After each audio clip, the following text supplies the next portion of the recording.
மறுபடியும் தலைவலி ஆரம்பமாகுது மக்களுக்கு. அஸ்ஸலாமு அலைக்கும் வரஹ்மத்துல்லாஹி வபரகாத்துஹு. அன்பார்ந்த அனைத்து உறவுகளுக்கும் இனிய மதிய வணக்கம். இதோ முதல் நோய் தொற்று மறுபடியும் பங்களாதேஷில் நிபா வைரஸ் கண்டறியப்பட்டுள்ளது. கொஞ்ச நாளாவது நம்மளை நிம்மதியாக இருக்க விடாது போல தான் தெரியுது இந்த உலகம். மறுபடியும் ஏதாவது ஒரு நோய் தொற்று அரங்கேறிக்கிட்டே இருக்குது மக்களே. எல்லாம் வல்ல இறைவன் தான் அனைவரையும் பாதுகாக்கணும். இதோ நிபா வைரஸின் முதல் நோயாளி கண்டுபிடிக்கப்பட்டுள்ளார் பங்களாதேஷ் நாட்டில். இது பார்த்தீங்கன்னா தற்போதைக்கு வரைக்கும் கிட்டத்தட்ட 16 நாடுகளில் பரவி இருக்குது. தாய்வான், தாய்லாந்து, இந்தியாவிலிருந்து பெங்கால், வெஸ்ட் பெங்காலில் இருந்து, அதே மாதிரி நேபாள், தாய்வான், மலேசியா போயிருக்குது. பல நாடுகளுக்கு என்னது ஸ்பெஷல் கெஸ்ட்டாக போயிட்டுருக்குது இந்த நிபா வைரஸ். இலங்கையினுடைய நிலைமை அல்லாஹு ஆலம், எல்லாம் வல்ல இறைவன் பாதுகாக்கட்டும் அனைத்து நாடுகளையும், அதே மாதிரி நாட்டு மக்களையும். அதே போல் பங்காளி மார்க்கெட் போகக்கூடியவங்க இனி வரும் நாட்களில் கொஞ்சம் கவனம். குவைத்தில் பங்காளி மார்க்கெட் இல்லீகலாக தான் ஆக்டிவில் இருக்குது. இருந்தாலும் அந்த பங்காளி மார்க்கெட்டுக்கு நீங்கள் பொருட்கள் வாங்க போகிறீங்களா இருந்தால் அவங்களுடைய சில பொருட்கள் ஃப்ளைட் இறக்குமதி இருக்குது. சில பொருட்கள் பார்த்திங்கன்னா அந்த வர்றவங்க இருக்காங்க இல்லையா, வேறு நாடுகள்லேருந்து, பங்களாதேஷ் நாட்டிலேருந்து வாரவங்க இருக்காங்க இல்லையா, லீவு வரும்போது சிலர் என்ன செய்வாங்கன்னா, நம்மெல்லாம் துணி மூட்டை, அது இது சாப்பாடு, நம்மளுக்கு தேவையானது, நண்பர்களுக்கு தேவையானதுன்னு கொண்டு வருவோம். ஆனால் அவங்கள பொறுத்த வரையில் காற்றையும் சம்பாதிக்கிறவங்க இல்லையா, எப்படியாவது காற்றை வச்சு சரி சம்பாதிக்கணும்னு நினைக்கிறவங்க தான் முயற்சிக்கிறவங்க. அப்படி இருக்கிறதால வார அனைவருமே பார்த்திங்கன்னா இதே வியாபாரத்துக்குரிய பொருட்களோடு வருவாங்க. அதனால் தயவு செய்து ரொம்ப கவனம். வெளியிலேருந்து எந்த ஒரு பொருட்களும் வாங்கினாலும் சுத்தம் பண்ணி நல்லா அதுக்கு ஏற்றாற்போல் கழுவி, அதே மாதிரி காய்கறிகளாக இருந்தாலும் நல்லா வேக வைத்து சாப்பிடுங்க. பல வகையாக இருக்குதா சுத்தம் பண்ணி நல்லா கழுகிட்டு சாப்பிடுங்க. உப்புல கொஞ்சம் போட்டு எடுத்துக்கோங்க. ரொம்ப கவனம், அவ்வளோதான் சொல்ல முடியும். மறுபடியும் நோய் பரவி பிரச்சனையாகி வேறு ஏதாவது ஒரு நிலைமை வாரத்துக்கு தயவு செய்து நாமளும் ஆளாகிறாமல் பார்த்துக்குவோம்.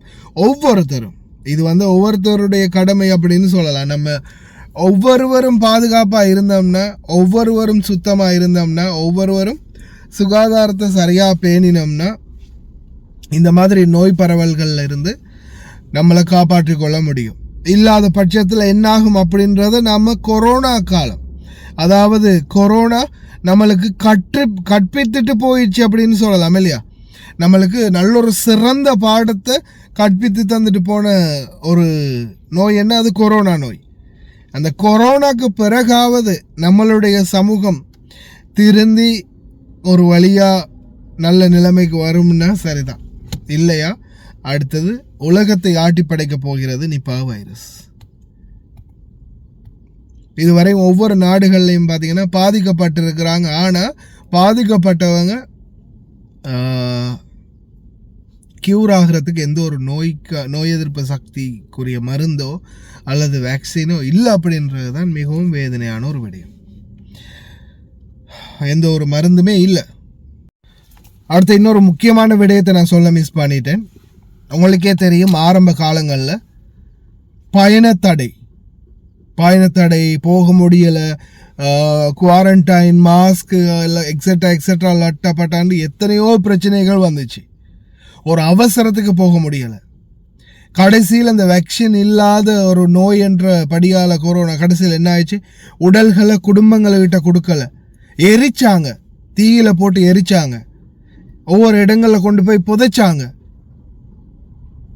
எவ்வளவோ ஒரு சங்கடமான சூழல் உருவாகிச்சு. ஞாபகம் இருக்கும், எத்தனையோ சகோதரிகள் இன்னைக்கும் தன்னுடைய தாய் தந்தைகளை ஜனாசா நல்லடக்கங்கள் கூட, உடல்கள் அடக்கின இடங்கள் கூட எங்கேயோ ஒரு தூரத்தில், எனக்கு ஞாபகம் இருக்குது, ரசீத் சகோதரர் நினைக்கிறேன், அவர் சொன்னார், பேட்டிகலோவில் ஒரு சைட்டில் ஜனாசா நல்லடக்கம் பண்ணினாங்க, கொரோனா ஜனாசா நல்லடக்கம். அந்த ஏரியாவில் தான் ஜனசன அடக்கம் பண்ணதான் அவங்களோட ஃபேமிலியில் ஒருத்தரை. இந்த சரியாக எக்ஸாக்டாக யாருன்றதை நான் ஞாபகப்படுத்தலை, மறந்துட்டேன். அதனால் ஃபேமிலியில் ஒருத்தர் அப்படின்னு சொன்னாங்க. அது மாதிரி பாருங்கள், அவர் வந்து கிட்டத்தட்ட அங்கேருந்து அவருடைய குடும்பம் அவர் இருக்கக்கூடிய வீட்டில் இருந்து வாரதா இருந்தால் கிட்டத்தட்ட நினைக்கிறேன் ஒரு 200லேருந்து 250 கிலோமீட்டராவது தூரம் நினைக்கிறேன். குறைஞ்சது ஒரு 3 ஹவர்லேருந்து 4 ஹவராவது பிடிக்கும்னு நினைக்கிறேன் அந்த அவங்களோட அந்த ஃபேமிலி அடக்கம் செய்யப்பட்ட இடத்துக்கு வந்து போகிறதுக்கு. பாருங்கள் எவ்வளோ தூரம் டிஸ்டன்ஸ்ன்னு. அல்லாதான் பாதுகாக்கணும்.